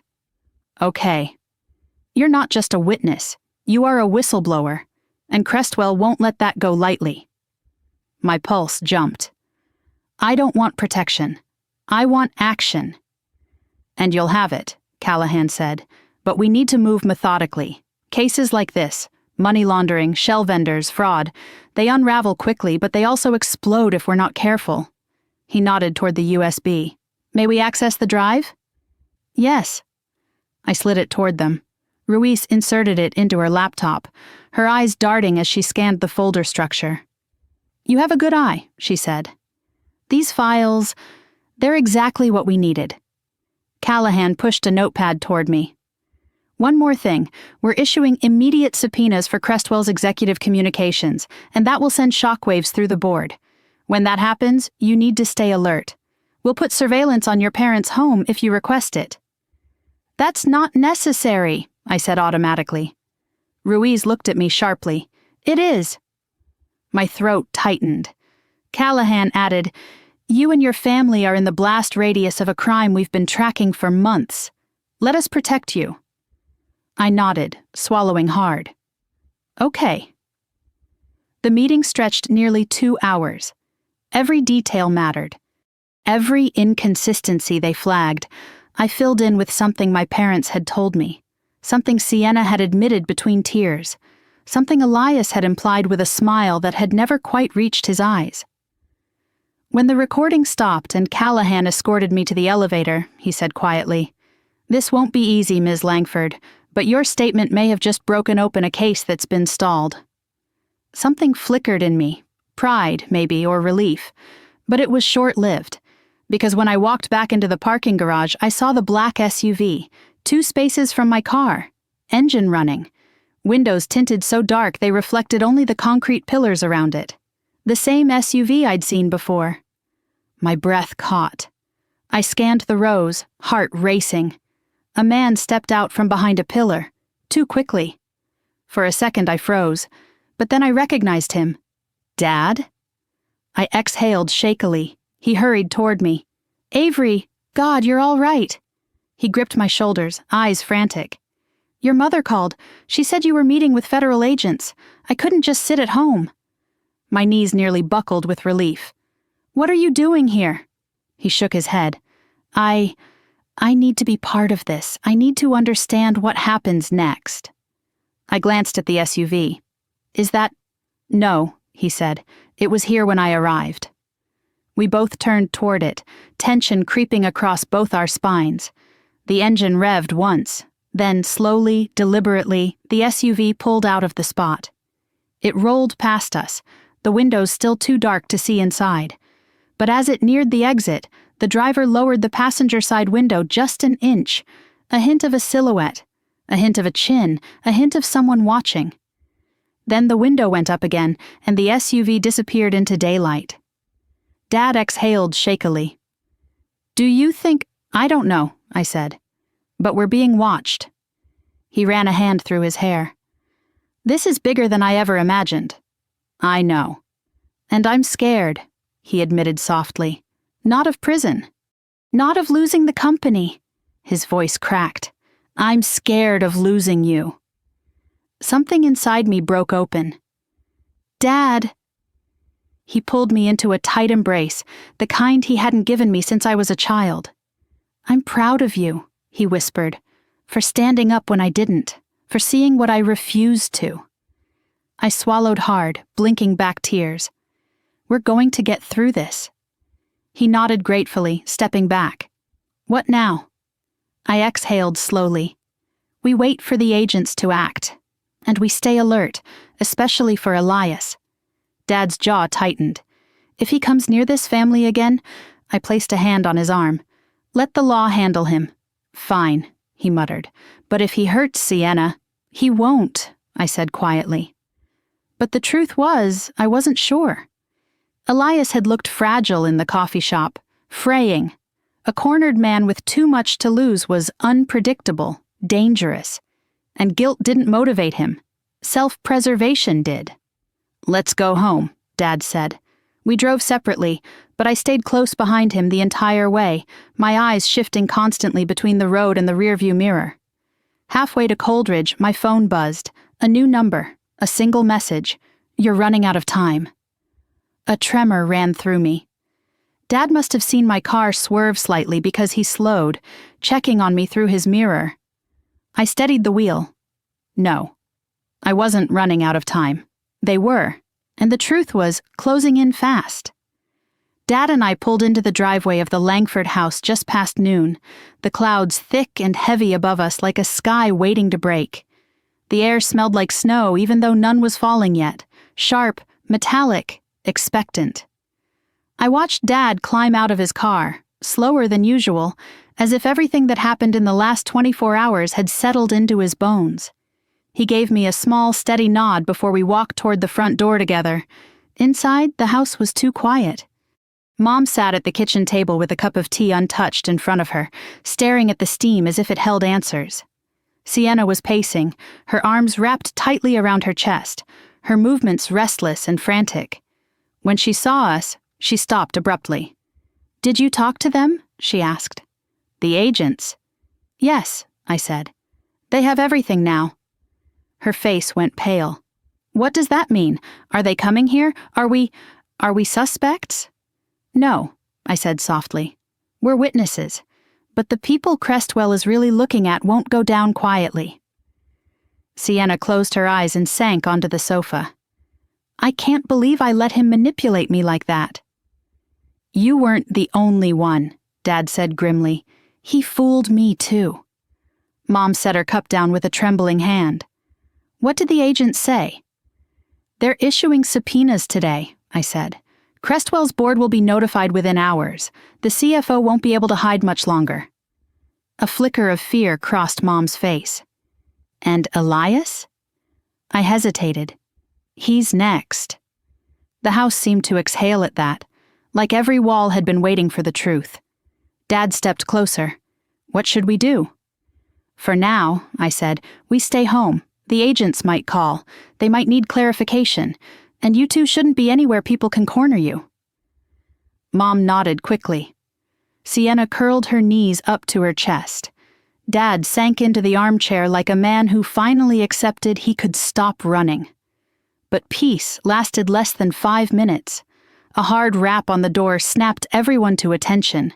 3 knocks, firm, controlled, not frantic, not desperate, confident. My stomach dropped. Sienna whispered, "Is that—" "Stay here," I said. I moved toward the door, forcing my breath to stay even. I looked through the peephole, and ice crawled up my spine. Elias. He stood on the porch, coat dusted with snow, expression composed in a way that didn't match the panic he should have been feeling. His eyes were cold, focused, steady, controlled in a way I hadn't seen before. "Avery, don't," Mom whispered behind me. "Don't open it." But I wasn't about to let him knock again and draw attention from the neighbors, or let him think he held any power here. I unlocked the door. Elias lifted his chin slightly. "We need to talk." "No," I said. "We don't." His gaze flicked past me. "Is your father home?" Dad stood behind me before I could stop him. "I am." Elias smiled faintly. "Then yes, we do need to talk." Dad stepped forward, but I blocked him with my arm. "You don't talk alone," I said. "If anything gets said, it gets said in front of everyone." Elias's smile didn't fade. "Fine." I stepped aside, not to welcome him, but to prevent him from forcing his way in. He walked inside slowly, as if scanning the living room for weaknesses, measuring our reactions, cataloging who was afraid and who wasn't. Mom hovered near the kitchen. Sienna remained frozen on the sofa. Dad stood tall but unsteady. Elias removed his gloves and placed them neatly in his coat pocket. "I'm sure you've all had a stressful few days." That's one way to put it, I said flatly. He tilted his head. I came to clarify a few things before rumors spiral out of control. Rumors like federal subpoenas? I asked. His jaw tightened for half a second. I heard about that. I'm sure you did, I said. He took a breath and turned toward my father. Marcus, you and I both know this situation has been blown out of proportion. Crestwell's restructuring was complex. I did everything I could to shield your company from the fallout. That hasn't changed. Dad stared at him coldly. You lied to me. You lied to my daughter. You used us. Elias's voice softened. I guided you through difficult choices. I helped you keep Langford Development afloat. You forged my name, Dad snapped.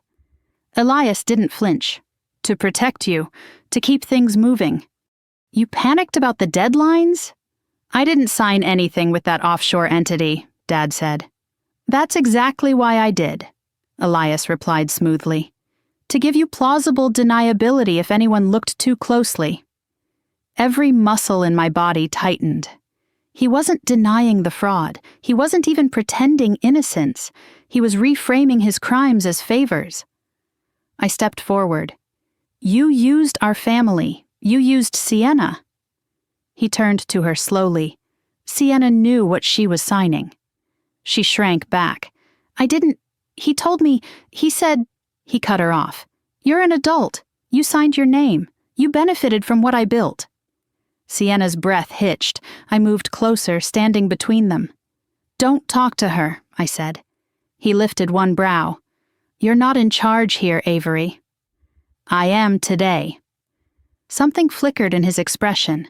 Annoyance, maybe even panic, but it was gone too fast to analyze. Then he spoke the words that made my blood freeze.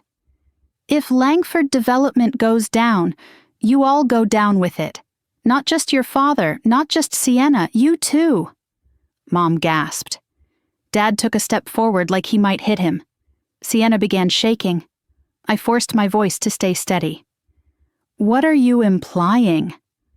Elias shrugged lightly.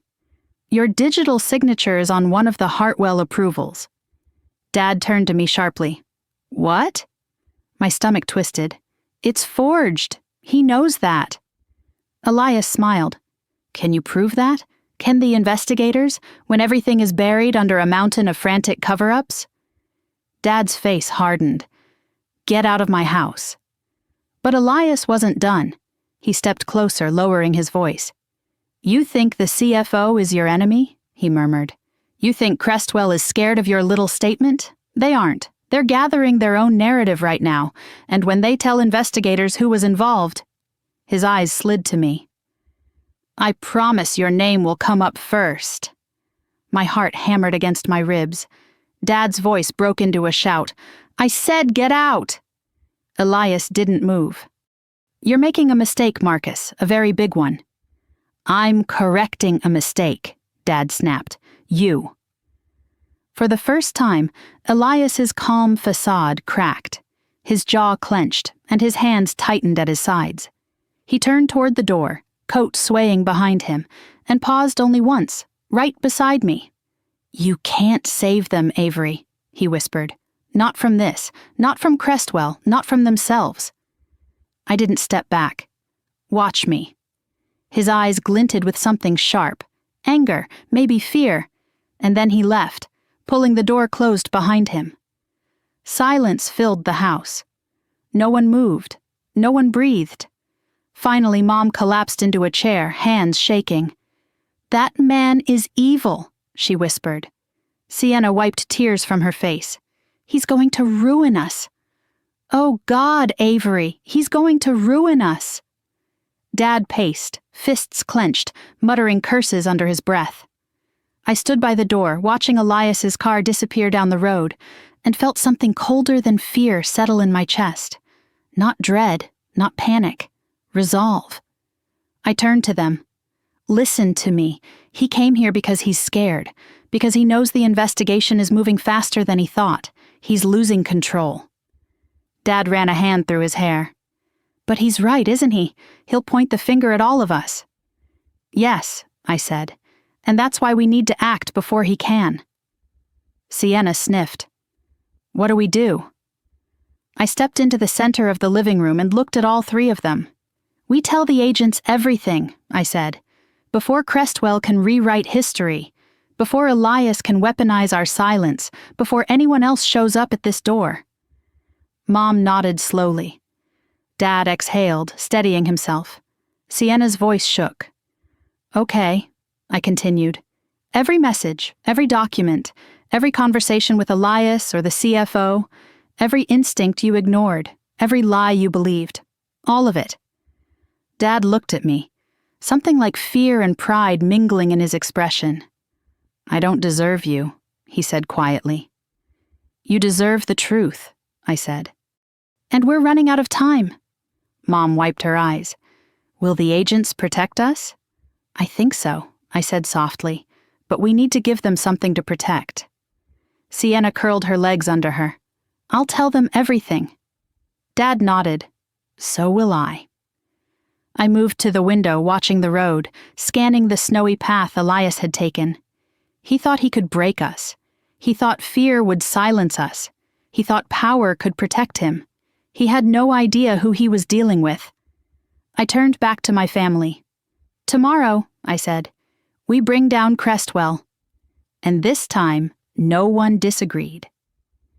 The house was still dark when I woke the next morning, the kind of heavy dawn light that makes everything look grainy and unreal.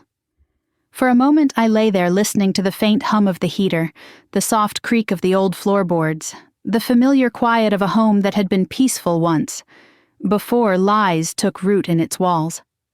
I sat up, pulled on a sweater, and checked my phone. A message from Agent Ruiz arrived at 6:23 in the morning. "We're moving today. Be prepared for calls. Stay inside unless instructed otherwise." My pulse quickened, not with fear this time, but with the weight of what the day would bring. I slipped quietly out of bed and walked into the hallway. The smell of coffee drifted faintly from the kitchen. Dad was already up. He sat at the table, hunched over a stack of papers, reading glasses perched on the bridge of his nose.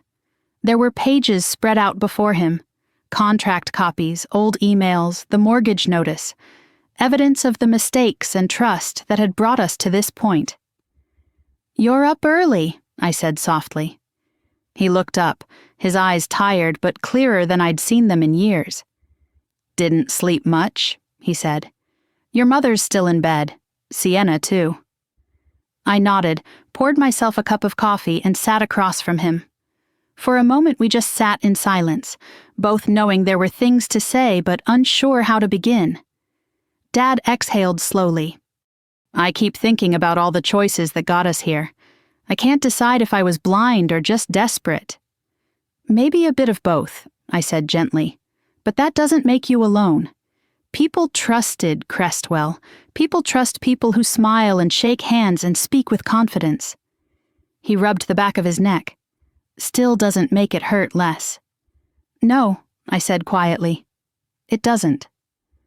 A soft knock sounded behind us, and Sienna walked in wearing one of Dad's old sweatshirts.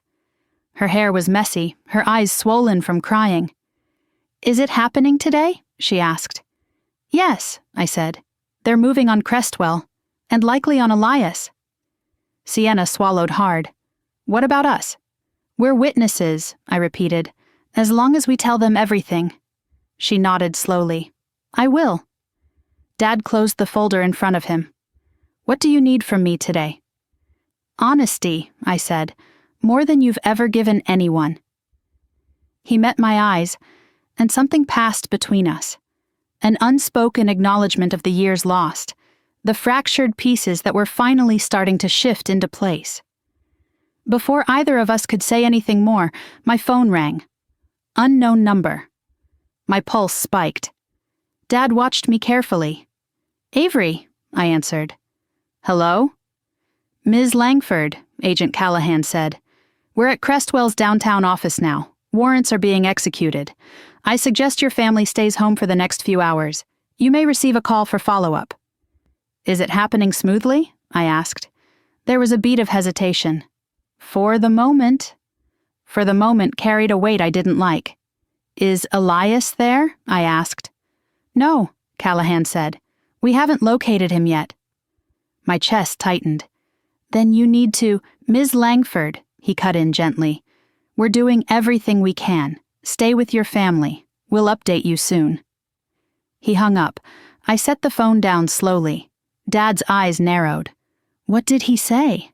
They can't find Elias. Sienna let out a shaky breath. Oh, God. Mom appeared in the doorway, her face pale. What do you mean they can't find him? I stood.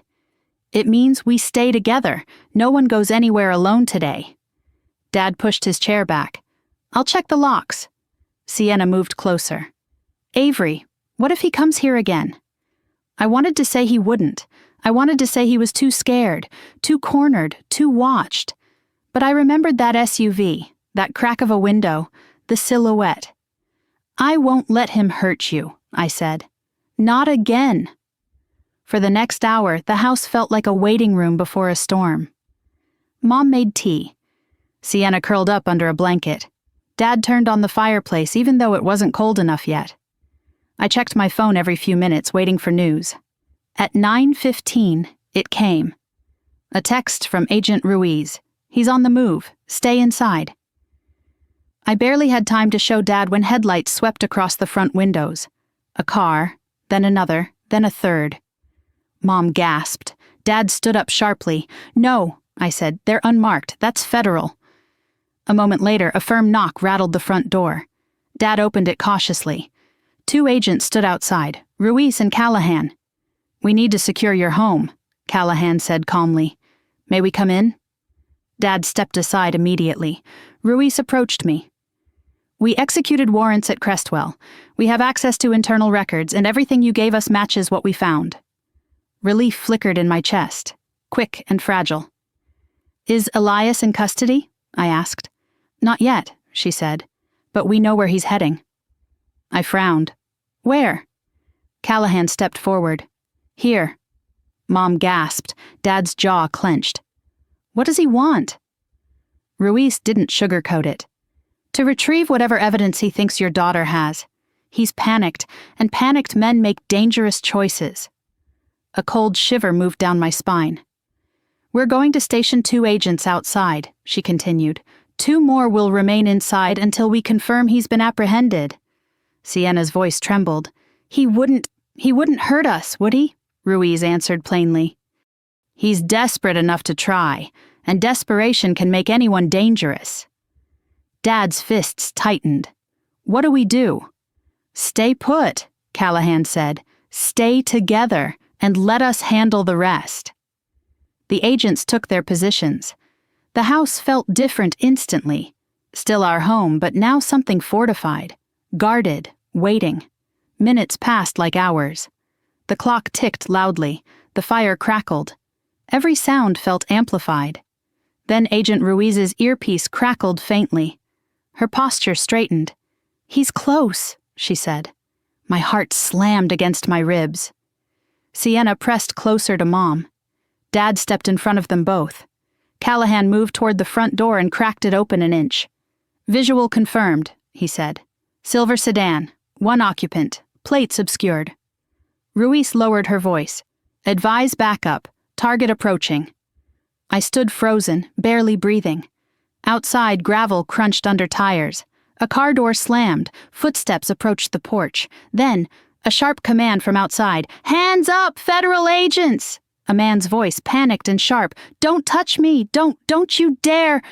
There was a scuffle, boots pounding. Someone yelled, someone cursed. Something heavy hit the ground.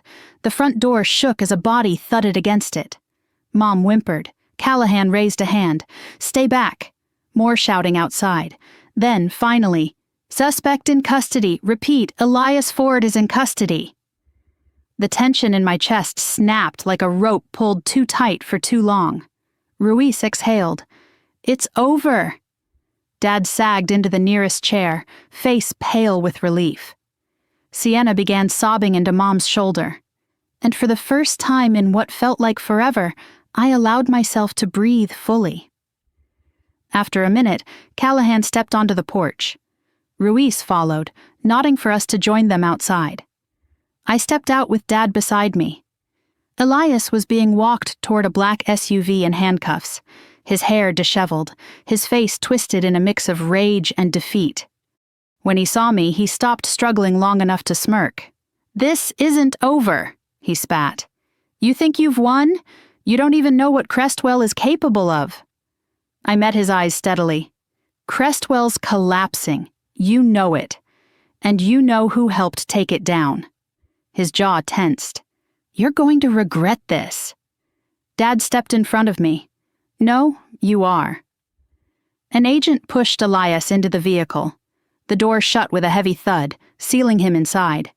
Ruiz turned to us. "He'll be held without bail pending formal charges. With the evidence we have, it's unlikely he'll see daylight outside a courtroom for a long time."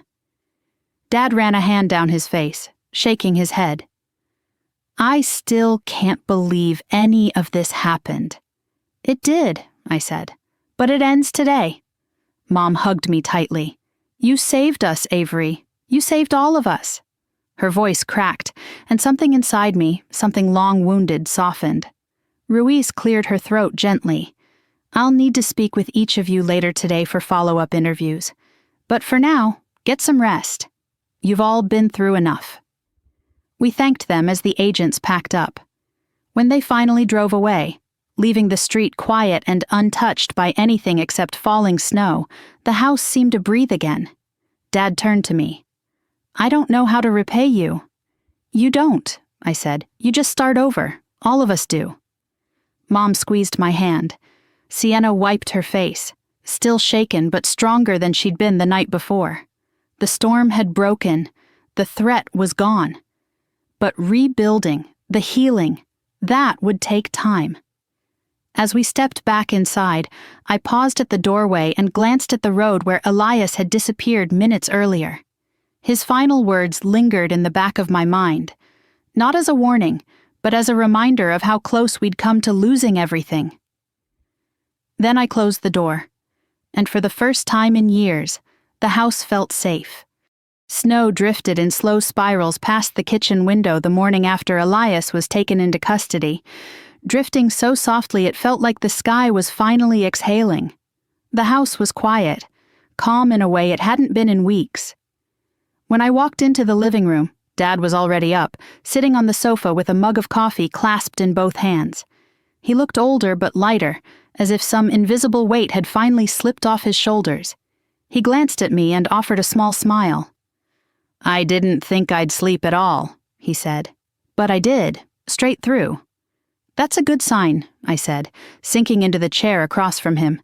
"It feels like my mind finally shut down after running on fear for months," he admitted. "You know, I didn't realize how deep I'd gotten until I saw him in those handcuffs. It was like waking from a nightmare." I nodded. "A long one." He looked down at his mug. "I owe you everything." "You owe me honesty," I said gently. "Nothing more." Mom stepped out from the hallway, wrapped in her thick winter robe, her hair still mussed from sleep. She joined us quietly, sliding onto the couch next to Dad. She looked at me with eyes that carried years of understanding and regret. "When you warned us about him, I should have listened. A mother is supposed to look out for her children, not the other way around." "You didn't know," I said. "He fooled all of you." Mom reached out, placing her hand on mine. "We made you feel like an outsider, like your voice wasn't welcome, and because of that, we almost lost everything." I swallowed hard, feeling old wounds ease just an inch. "We're still here," I whispered. "We get to fix things now, together." Dad exhaled shakily. "Together," he echoed. We stayed like that for a while, the quiet between us no longer tense or cautious, just honest. A fragile kind of peace began to fill the room, the same way the light outside slowly softened the edges of everything it touched. Around noon, a soft knock sounded at the door. Sienna shuffled toward it, pulling a blanket around her shoulders. She opened it, and there stood Agent Ruiz, dusted in snow, her expression calm. "Good morning," she said. "May I come in?" Dad nodded quickly. Of course. Ruiz stepped inside and brushed snow off her coat. I won't keep you long, she said. I just wanted to give you an update.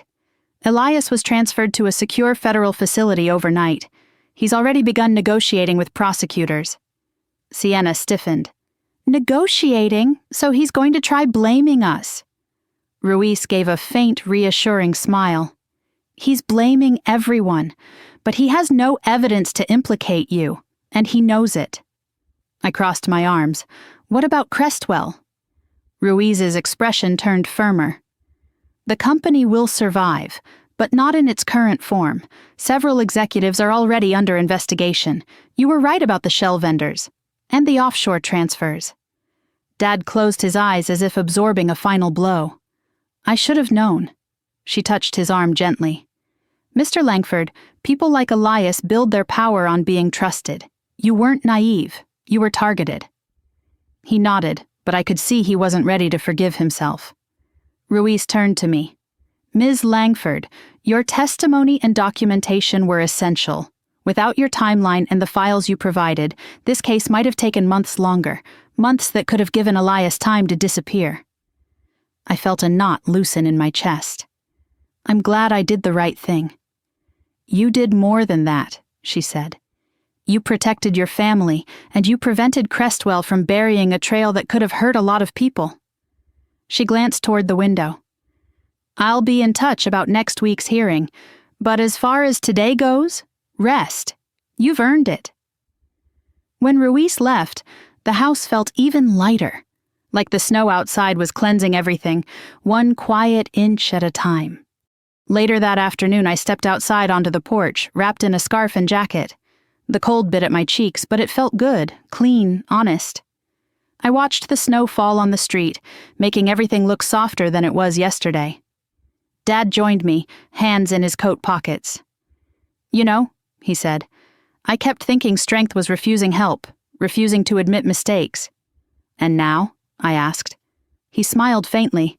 Now I think strength is knowing when you're wrong and asking the right people for help. A tight breath escaped me. I'm glad you see that. He nodded, then looked at me with a softness I hadn't seen since I was a child. I'm sorry, Avery, for everything I ever made you carry alone.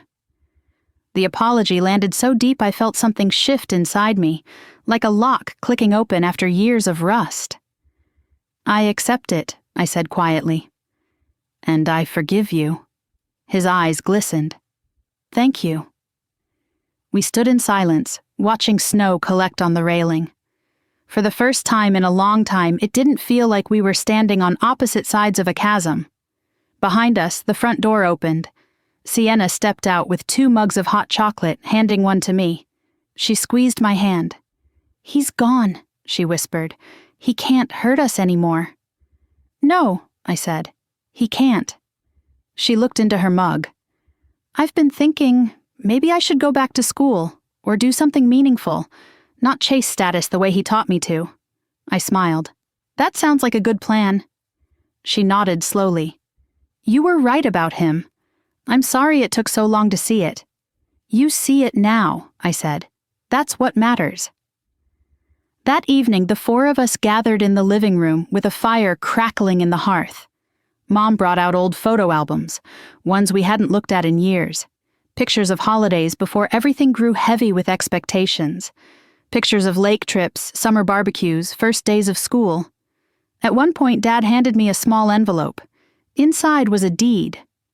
To the cabin, he said softly. It's yours now. It always should have been.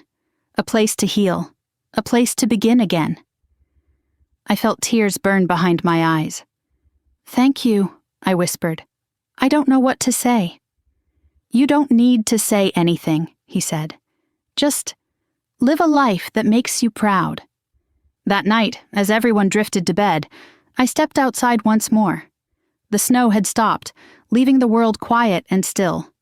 I watched the faint glow of the town below and wrapped my coat tighter. Some stories end with explosions or revelations or sudden victories. Mine ended with truth, with stillness, with a family learning how to become a family again. The storm hadn't destroyed us. It stripped us bare. It showed us who we were, who we had been, and who we could choose to be. And maybe that's what healing really is. I took a deep, steady breath and let the cold air fill my lungs. This was the first day of something new, a beginning, not perfect, not loud, but real. Before I go, if this story resonated with you, I'd love for you to leave a comment below. Tell me where you're listening from, or if you've lived through something like this. And if you want more stories of resilience, truth, and the kind of quiet revenge that restores your spirit, make sure to like the video and subscribe. It truly helps this growing community more than you know. Thank you for being here. Now, ready for the next story?